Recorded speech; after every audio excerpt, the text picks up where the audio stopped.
Your Eminence, Vicki, Kara, Edward, Patrick, Curran, Caroline, members of the Kennedy family, distinguished guests, and fellow citizens. Today we say goodbye to the youngest child of Rose and Joseph Kennedy. The world will long remember their son Edward as the heir to a weighty legacy, a champion for those who had none, the soul of the Democratic Party and the lion of the United States Senate, a man who graces nearly 1,000 laws and who penned more than 300 laws himself.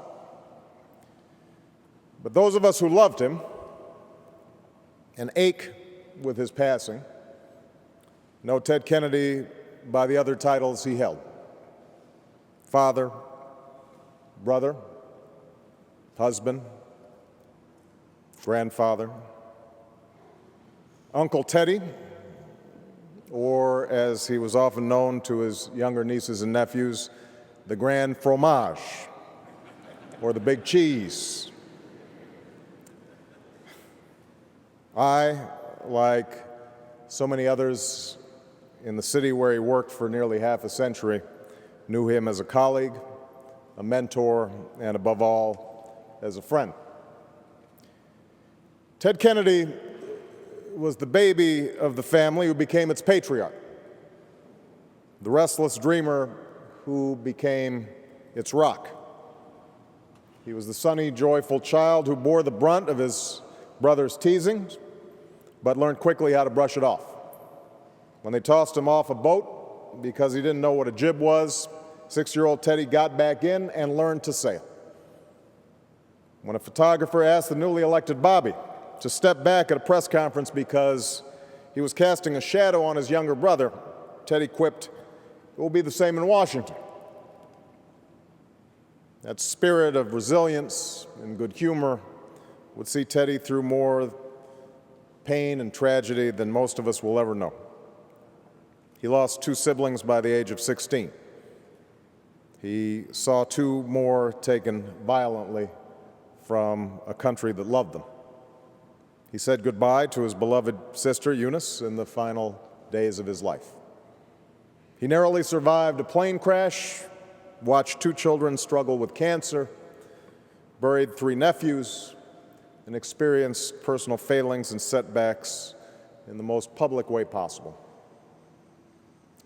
It's a string of events that would have broken a lesser man. And it would have been easy for Ted to let himself become bitter and hardened, to surrender to self-pity and regret, to retreat from public life and live out his years in peaceful quiet. No one would have blamed him for that. But that was not Ted Kennedy. As he told us, individual faults and frailties are no excuse to give in, and no exemption from the common obligation to give of ourselves. Indeed, Ted was the happy warrior that the poet Wordsworth spoke of when he wrote, "As tempted more able to endure, as more exposed to suffering and distress, thence also more alive to tenderness." Through his own suffering, Ted Kennedy became more alive to the plight and the suffering of others.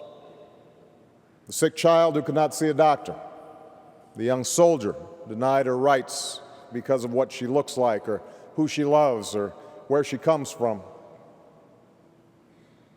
The landmark laws that he championed, the Civil Rights Act, the Americans with Disabilities Act, immigration reform, children's health insurance, the Family and Medical Leave Act, all have a running thread. Ted Kennedy's life work was not to champion the causes of those with wealth or power or special connections.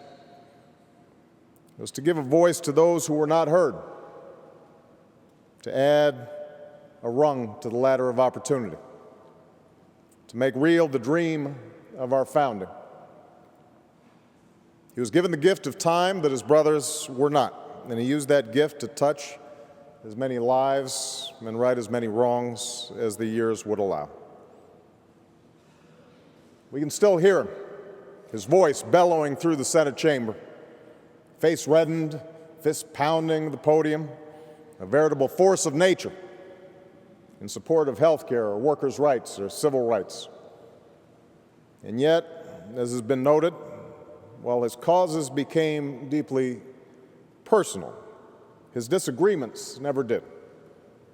While he was seen by his fiercest critics as a partisan lightning rod, that's not the prism through which Ted Kennedy saw the world, nor was it the prism through which his colleagues saw Ted Kennedy.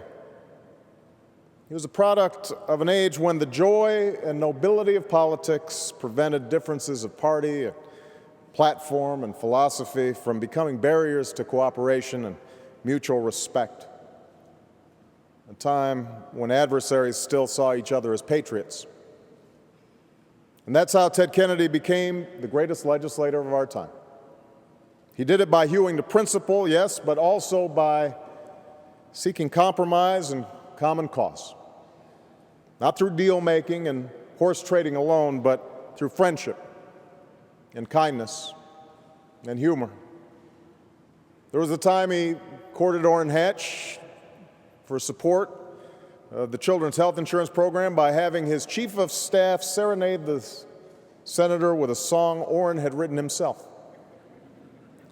The time he delivered shamrock cookies on a china plate to sweeten up a crusty Republican colleague.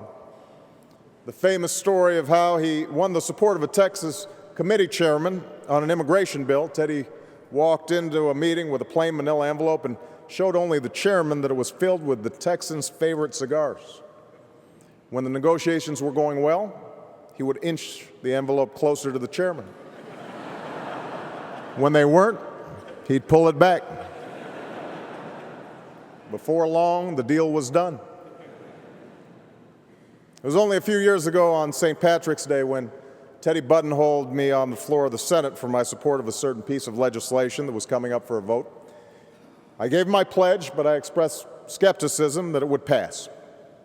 But when the roll call was over, the bill garnered the votes that it needed, and then some. I looked at Teddy with astonishment and asked how had he done it. He just patted me on the back and said, "Luck of the Irish." Of course, luck had little to do with Ted Kennedy's legislative success. He knew that. A few years ago, his father-in-law told him that he and Daniel Webster just might be the two greatest senators of all time. Without missing a beat, Teddy replied, "What did Webster do?"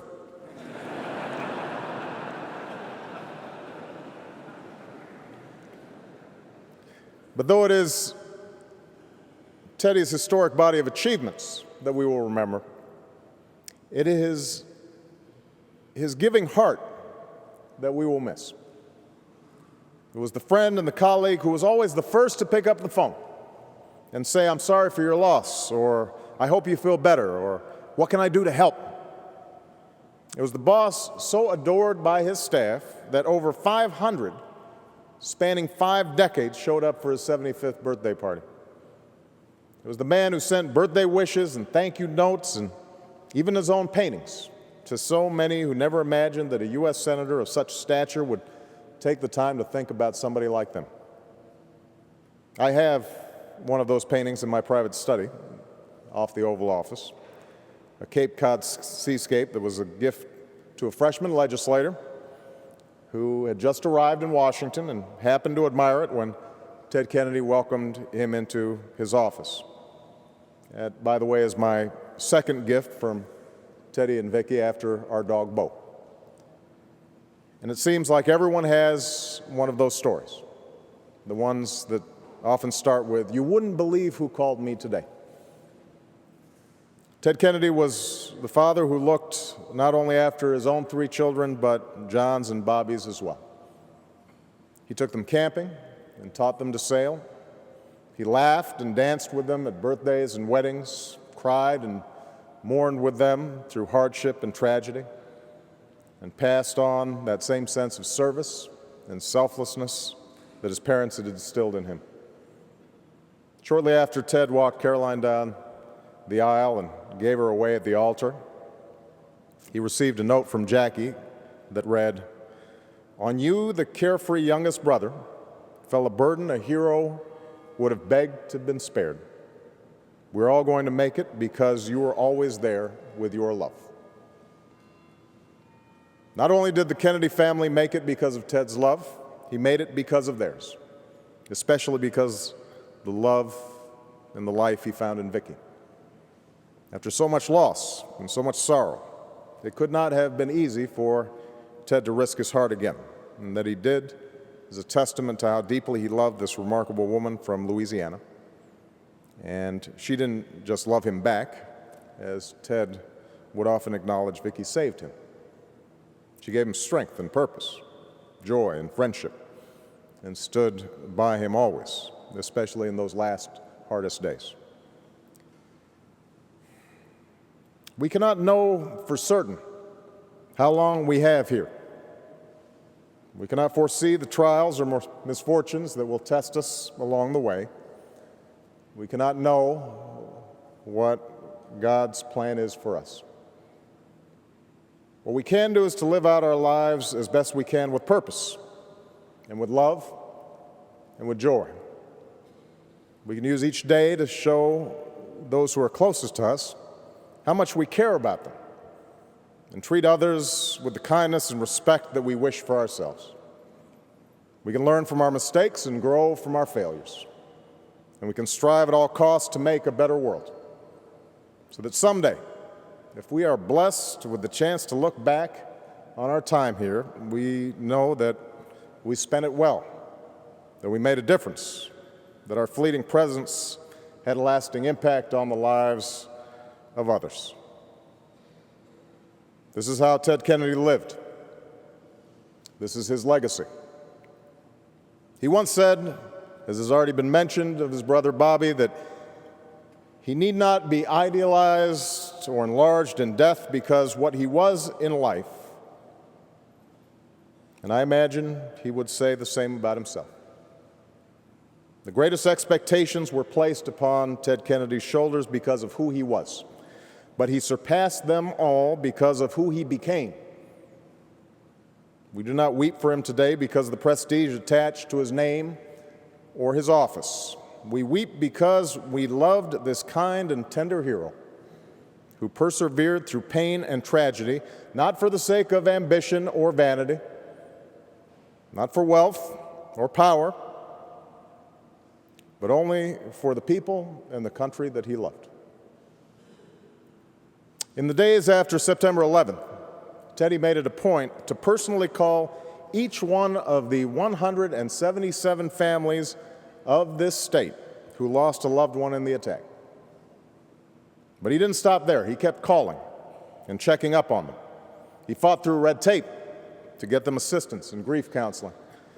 He invited them sailing, played with their children, and would write each family a letter whenever the anniversary of that terrible day came along. To one widow, he wrote the following: "As you know so well, the passage of time never really heals the tragic memory of such a great loss. But we carry on because we have to, because our loved ones would want us to, and because there is still light to guide us in the world from the love they gave us. We carry on." Ted Kennedy has gone home now, guided by his faith and by the light of those that he has loved and lost.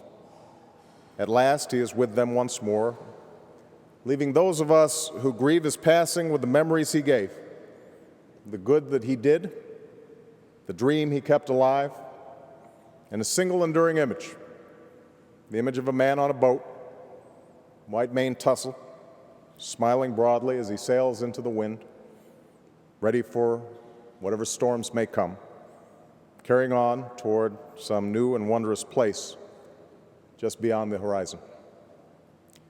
May God bless Ted Kennedy, and may he rest in eternal peace.